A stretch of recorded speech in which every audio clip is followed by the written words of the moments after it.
Talk Fértil, um podcast sobre reprodução humana, gravidez e fertilidade, por Ricardo Luba.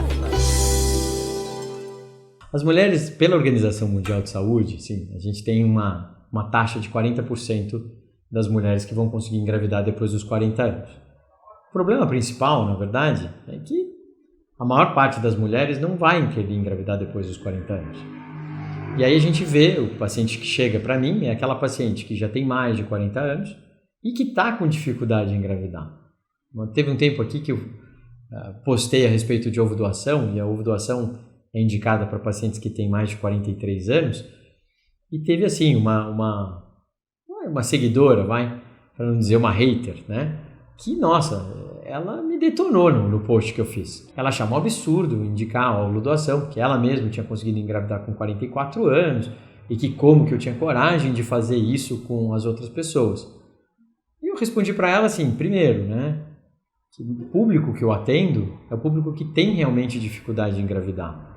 E essa é a pessoa que chega para mim, não é a paciente que esses 40% vão conseguir engravidar normalmente. São as 60% que não vão conseguir engravidar.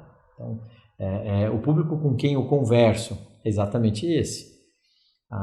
Outra coisa, ela falou de um jeito da ovo-doação como se fosse uma coisa assim do demônio, do diabo, sabe? Assim, nossa, você vai usar óvulo de outra pessoa e fazer. E aí eu ainda virei e falei, olha, do mesmo jeito que você acha que eu estou sendo preconceituoso ao usar óvulos de outra pessoa oferecendo a ovo-doação para um paciente que tem uma idade mais avançada, você não está tendo ideia do preconceito que você está tendo com esse tipo de tratamento. E aí a conversa parou. Eu lembro que depois que eu mandei essa mensagem para ela, mandei direct, né? Não vou ficar brigando, nem discutindo, né, publicamente, porque eu acho que não é essa a nossa função, mas falei, olha, do mesmo jeito que você está com preconceito, eu acho que você está com uma ideia meio errada a respeito do que é esse tipo de tratamento. E também mandei, falei, olha, você tem ideia da quantidade de mulheres que precisam fazer isso? E como você é responsável por isso na hora que você fala no meio de uma propagação de um preconceito desse? As pessoas precisam entender um pouco, né? Eu vejo hoje em dia, né, as blogueiras, o pessoal que são os influencers e tal, eles precisam entender a responsabilidade que eles têm na mão. Então, às vezes eles falam algumas coisas para afetar um profissional, né? Um profissional talvez com uma atitude duvidosa, só que, ele afeta uma classe inteira. Então, quando a gente teve o problema com alguns esterileutas antigamente, a gente não vai falar nomes aqui, mas isso afetou a classe como um todo. Todos os profissionais de reprodução foram afetados, como se todos os profissionais de reprodução atuassem como aquele cara fazia, o que é um absurdo a gente entender. É a mesma coisa para os blogueiros, tem blogueiros que são responsáveis, então não são todos que são dessa forma. Isso tem que ser falado. Os pacientes, eles ouvem, eles veem, hoje em dia, em época de mídia social, está todo mundo na mídia social, muitas vezes, ou muitos pacientes escolhem um médico pelo número de views, o número de likes.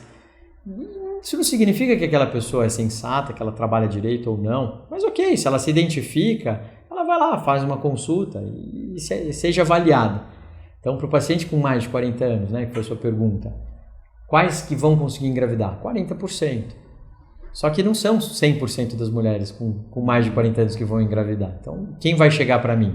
Esses 60% e de uma faixa bem pequena. Então é muito difícil, né, essa conversa quando o paciente fala. Porque com 40 anos, eu tenho 43 anos, eu nunca estive tão bem. Se eu realmente me avaliar nos últimos 10 anos, eu estou melhor hoje do que há 10 anos atrás. Com 33 anos eu não estava tão bem de saúde, de peso, de foco, de determinação, de trabalho, como eu estou hoje. Mas reprodutivamente, eu tenho certeza que hoje eu estou muito pior do que quando eu tinha 33 anos. E isso que é difícil da mulher entender. Ela fala, mas eu ovulo, eu namoro, por que não dá certo? Qual que é o problema? E aí você vai falar, olha, a qualidade do óvulo interfere, a taxa de implantação, estresse oxidativo, o teu estilo de vida, a forma como você viveu e a questão da idade. Hoje, o grande problema na reprodução humana é a idade materna. É o fator que traz um maior prejuízo. E aí a gente fala, pode engravidar depois dos 40? Pode, mas programe-se para isso. Faça seu backup. Preserva a fertilidade, congela óvulo. Pense que um dia você pode chegar lá. Não é porque eu posso engravidar depois dos 40 que eu vou deixar para pensar nisso depois dos 40.